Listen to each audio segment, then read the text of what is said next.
Welcome to the Stanish Inquisition, a podcast where Stan Zylowski, serial entrepreneur and CEO of Movista, talks with guests about anything from family life to personal life, recipes for success, or grandma's potato salad. The name is dark, but the content isn't. It's often unexpected, occasionally funny, sometimes irreverent, but always interesting.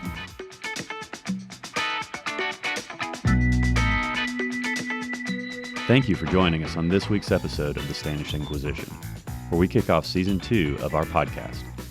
We recently took time to sit down with a few of our favorite industry experts, asking each for their predictions about the retail year ahead.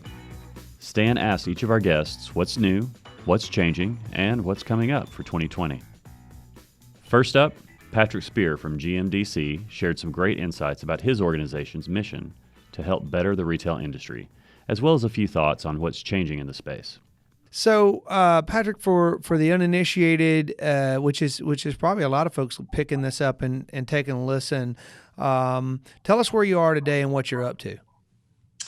Yeah, I have the privilege of leading a industry trade association called Global Market Development Center, GMDC, and we're coming up on our 50th anniversary next year. We are a collection of a community of companies, organizations, comprised of retailers and wholesalers across channels. So grocery, drug, value, e-com, specialty, and both retailers and the wholesalers that supply them, and the non-foods manufacturers that sell in the industry. We bring together retailers and non-foods manufacturers with our mission statement is simple. We connect people and companies to opportunities for growth. That's what we do. We are connectors. We are growth strategists. We don't have a legislative mandate, Stan. So everything we focus on is how do we connect the industry to growth?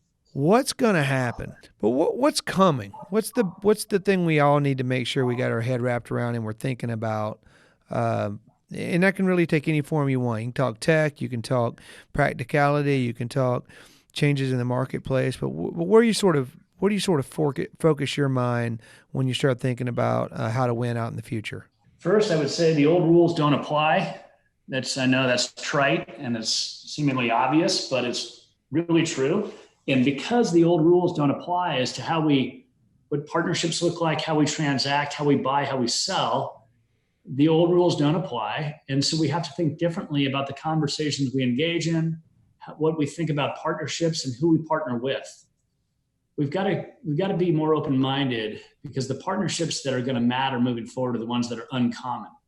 You and I met through the Retail Tomorrow platform at an event in Los Angeles, and that event is intended to inspire uncommon partnerships and unique conversations because of the realization the old rules don't apply. So how we think about serving consumers, and that should be the only thing we think about in this business. It's not about us. It's not about my ego, nor is it about my experience. It's only about how do we listen to and hear the voice of the consumers and best serve them where and when they want to be served. That's all that matters. Beautiful. The other thing that's really clear to me, and I don't mean it in any way as violent imagery, but I say that we're all going to get bloody. If we're in this space, if we're competing, if we're in the arena, we're going to get bloody. And so the question becomes, on whose terms? On whose terms do we get bloody? Right. Okay. Yep.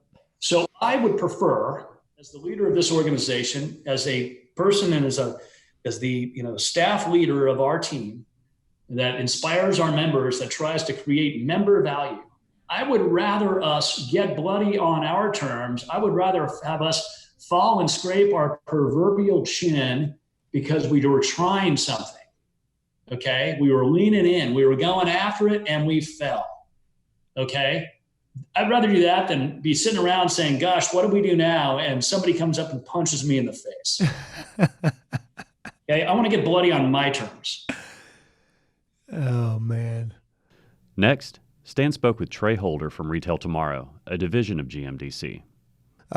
Professionally today, what's your role and who and sort of what are you working on?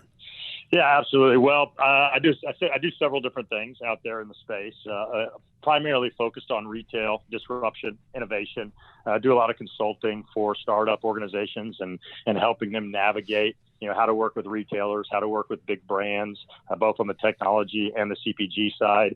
I started an organization with the Brand Innovators Group. The Brand Innovators is the largest marketing community in the world, over 40,000 marketers across all brands and verticals. Really an amazing organization. They do about 100 events a year. And I started a group for them called Brand Innovators Labs, which is a consultancy that focuses on accelerating the growth of growth stage and startup technology organizations that are working with brands around insights, e-commerce, marketing, attribution, things like that. VR, augmented reality, all kinds of cool things that marketers use to engage consumers. I'm also the executive director of innovation at GMDC.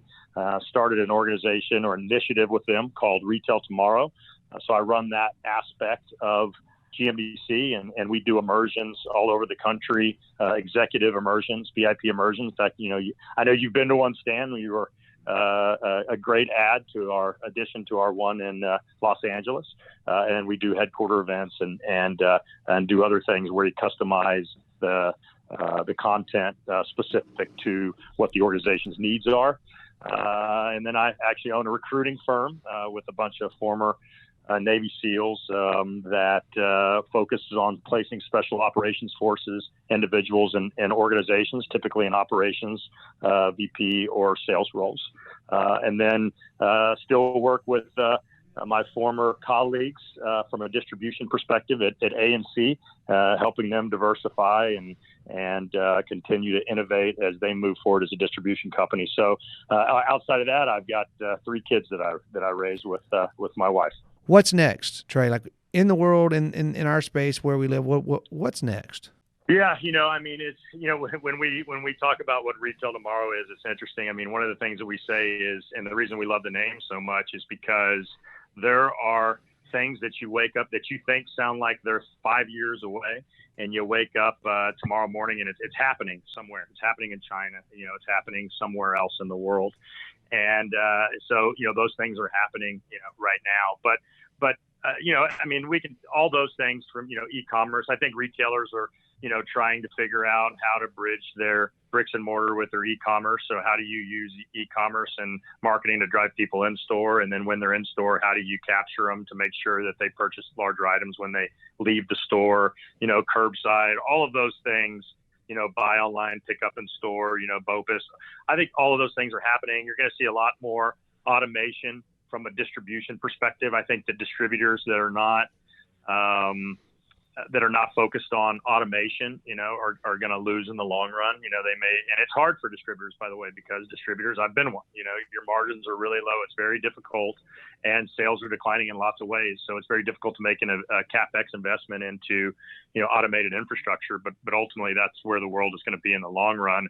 But I think the bigger thing is actually less around technology and more around cooperation. I think more than ever, and we've talked about this as an industry forever, is, everybody needs to work together and recognize that all boats rise with the tide. I just had a conversation with National Grocery Association earlier today, and we were talking about, putting a podcast together out there and having, 3 different entities on that podcast, a retailer that's thinking out in front, a service provider like Movista, out there, and then possibly a brand as well, a big brand, your Unilevers of the world, or people that are way out there in the front, and then talking about how those 3 entities can work together to ensure that they are getting the product and the right product to the consumer as fast as they possibly can in the most efficient manner.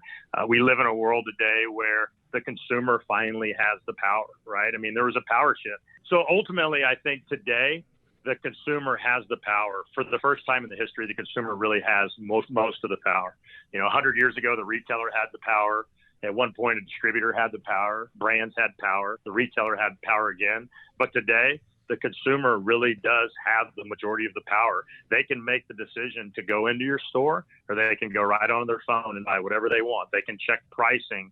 They can have stuff to their door within 2 hours. I mean, it's very rare, quite honestly, at our house that we go to the grocery store anymore.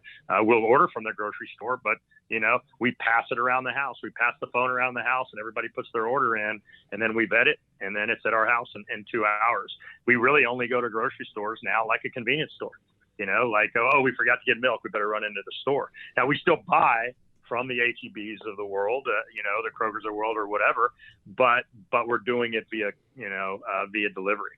And so that's because the consumer has that power now. And I think that retailers, in fact, I know retailers, brands, even distributors, trade associations, all of them need to understand that if you're not catering ultimately to that end consumer, then in the long run, you're going to lose. And so if you're a distributor, you need to be thinking what the consumer wants so that you can bring additive value to your retail partner.